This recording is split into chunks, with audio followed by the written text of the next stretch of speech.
jacked our national debt to $23 trillion now, and we can go into that story. It was on us to throw people out at Election Day.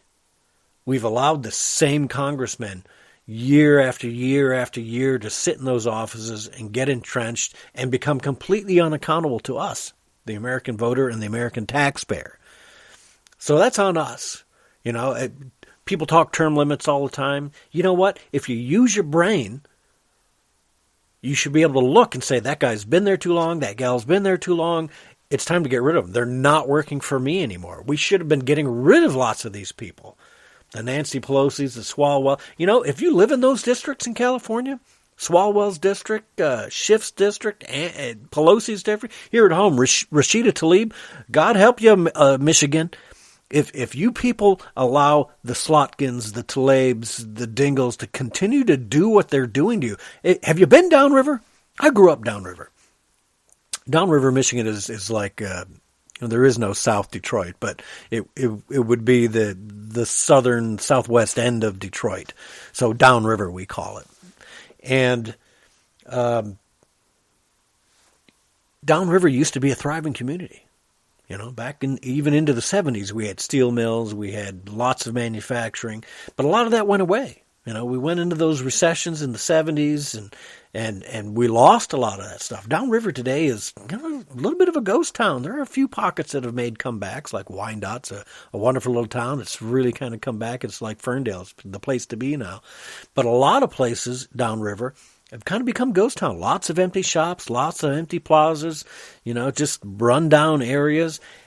And what has Debbie Dingell done to bring jobs and businesses and opportunities back to her district? She's done nothing.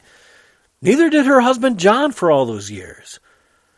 At that point, they had become these national leaders. They didn't care about their district anymore. And that's not a congressman's job. Congressman's job is to look after his district. Do the best for his district that he can. If there's some pork he can bring home, bring that pork home.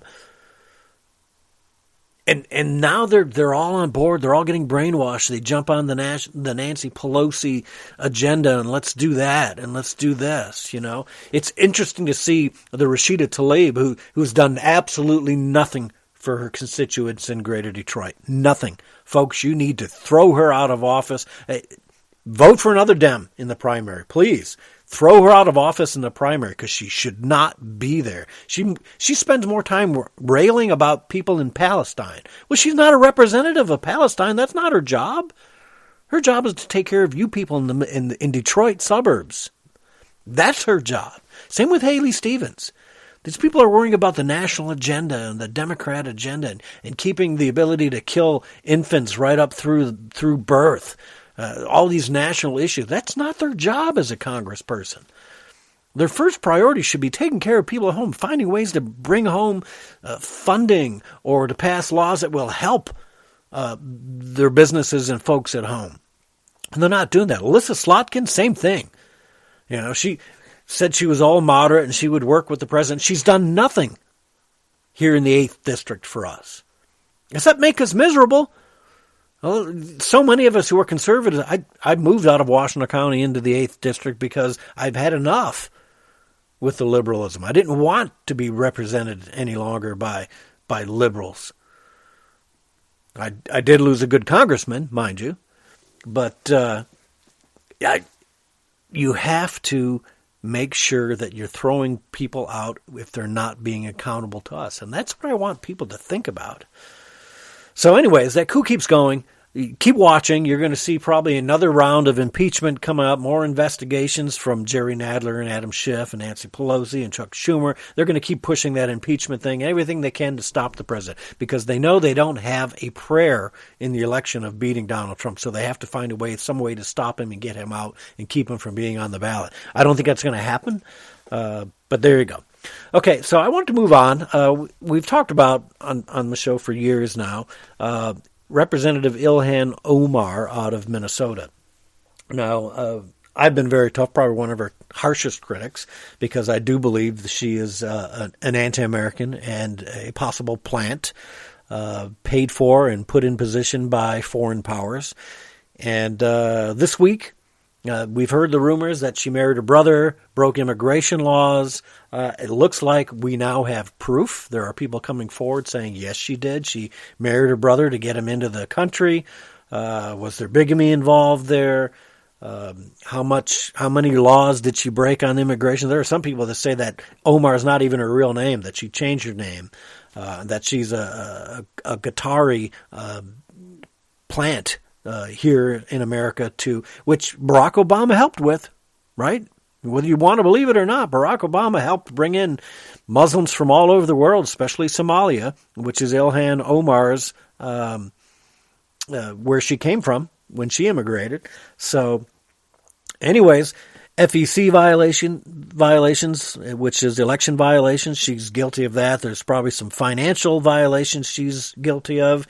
And now we're looking at immigration violations, because if she did indeed marry her brother to get him into the country, we've got a real serious problem right now with her. And I'm hoping that the two-tier justice system is not true, that is not what we're dealing with in our country.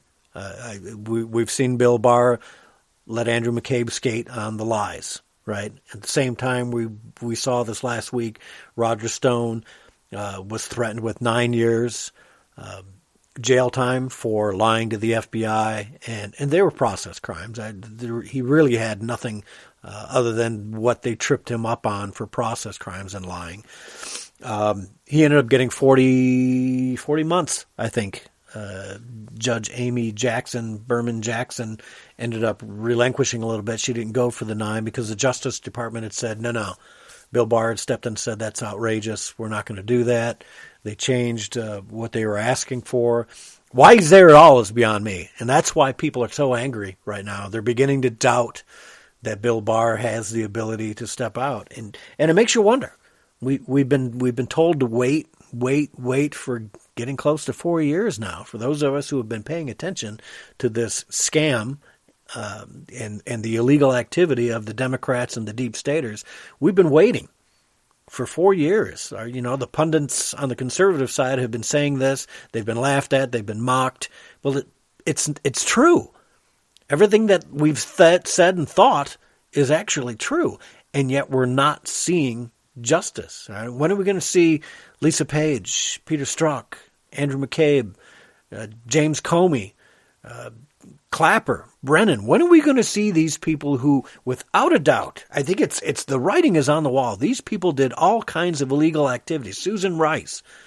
Maybe it was Barack Obama himself, because we sure as heck have video and audio proof now of other people saying Barack Obama was aware and instructing everything. Can you imagine putting a former U.S. president in prison? I can't, frankly. I don't see that the American people, no matter what, have the will to do that to Barack Hussein Obama. Does he deserve it? I believe he does. I truly believe he does, because like Ilhan Omar, I think he was a plant. I think he was a setup. I think he was the biggest fraud ever perpetrated on the American people, because he is not who he says he is. He was not who he portrayed himself to be. And I think he's still behind the scenes working with global powers to try and pull a coup and get rid of Donald Trump and undo everything that Trump has done in the last 3 years. Now, it's been amazing watching. He pops his head up occasionally, old Mr. Barry, and wants to now take claim. This last week he was claiming that the great economy we're experiencing right now is because of him. When he's the guy that was saying Donald Trump can't do any of that, we'll never see manufacturing come back. You're never going to get back to the employment levels that we have today. What does he have, a magic wand? Well, Barry, you were saying that not too long ago, but now you're saying, it's because of what you did. Really? If you're that big a prognosticator, you should have been able to say, yes, it'll be good after I leave office. Doesn't matter what Donald Trump does. It's going to be good because of me. But you didn't say that back then, did you, Barry? You didn't say that. All right, I'm getting off track here. So Ilhan Omar, watch for that. Let's see what happens in the coming months with her. I'm hoping the Justice Department, and you can help with that kind of stuff too. If you're on Twitter, We're on Facebook. Look up at the Justice Department is the handle for the Justice Department. The FBI at FBI. You can, when you see these stories, these factual stories about Ilhan Omar, tag them and tag the Justice Department and those other handles, the government handles, to let them know that, you know what, it puts pressure. Does one person make a difference? No. But if you've got thousands and thousands of people on a daily basis hitting up the Justice Department on Twitter with a story about Ilhan Omar and the people that are now new witnesses in this immigration fraud, it will get somewhere. They will not be able to hide saying we didn't really know about it. Yes, you did.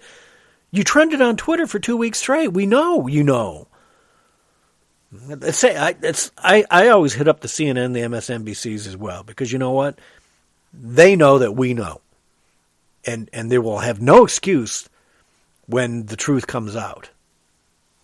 I did have a story about the Democrats possibly screwing up the Nevada caucus. It doesn't look like they did. It looks so far that the Nevada caucus kind of came off without a hitch. They didn't use that same software program that they used in Iowa, so there wasn't a screw up there. But and you got to ask yourself, how did Bernie do so well in Nevada but not do so well in Iowa? Was there something fishy going on in Iowa that kept Bernie from winning the top spot or getting that tie? It's sure an awful big jump for him in Nevada. He did very well in Nevada. No ifs, ands, or buts about it. Let's talk about coronavirus. So the story this morning from yesterday shows that the virus has now popped up in northern Italy, and that some towns in northern Italy are actually being locked down because of the coronavirus. Now, if you haven't gone out, I'm not here to sell you. If you haven't taken the time to stock up a little extra food in your house, maybe some extra bottled water, just have a few weeks of food in your house, folks. If the virus does get here and people need to self-quarantine in their homes, you're not going to get locked in your home like they do in China, right? You're seeing those videos. People are literally being welded. Their apartment buildings' doors are being welded shut. I just saw some video this morning of a gentleman. I don't know how he managed to get down the street, but he was videotaping with his phone all the doors that have been propped closed from outside. It's like literally the Chinese government is locking people in their homes saying, do not come out. Well, imagine if that were to happen to you. Now it wouldn't happen here, but, well, knock on wood, it wouldn't happen here. But if you have to stay at home and not go to the store because there's a lot of coronavirus running around in your community, make sure you've got food in the house. If you haven't ordered some prep food, I highly suggest you do that, just because it's good on the shelf for 25 years, right? Use whatever one you want, the Patriots, whatever. There's all kinds of them out there. You Google it up, buy it, order it. It'll be here in a week. But you should have some dry goods, some canned goods, the stuff that doesn't spoil, just in case, God forbid, we end up with a power outage, right? So make sure you've got dry goods and canned goods in the house. Certainly wouldn't hurt to have some ways to get into some water and whatnot in case you run out of power. If you're on a well, you've got water in the house, or God forbid something happens to the water supply. So it's something you've got to take a look at. So make sure, if you do nothing else, go out and buy a bunch of ramen noodles, right? Stick them on the shelf. They're good for a few years. They're dry. They're easy to move. They're inexpensive. And I was funny the other day. I actually took a package of ramen noodles to work because I wasn't feeling good, and I like that chickeny broth type stuff when I'm not feeling good. And I flipped the package over. I'd never really looked at it before. And it was 350 calories a serving. But I didn't realize there were 2 servings in that little ramen noodle package. They're supposed to feed 2 people. I always eat 1. That's 700 calories. So a little package of... Now, I'm not saying they're high-quality calories by any stretch of the imagination, so don't think that. But that's a lot of calories. If you're looking to fill yourself up, a package of ramen noodles is a good way to get some energy for your body to burn and stay warm, etc.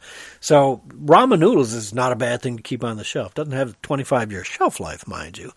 But it's dried noodles and some chemically flavoring in it, whatever. But it's total. If you're hungry, you eat it. It fills you up. So if you do nothing else, stock up, get a couple of weeks supply of ramen noodles. That's cheap. I think they're like 15, 25 cents a package. So you can easily stock your cupboards or your basement or your closet with some ramen noodles just in case. And just all I'm saying, I'm not trying to promote and scare anybody. I'm just saying, do a little preparation, folks. We all should have a couple weeks of food in the house.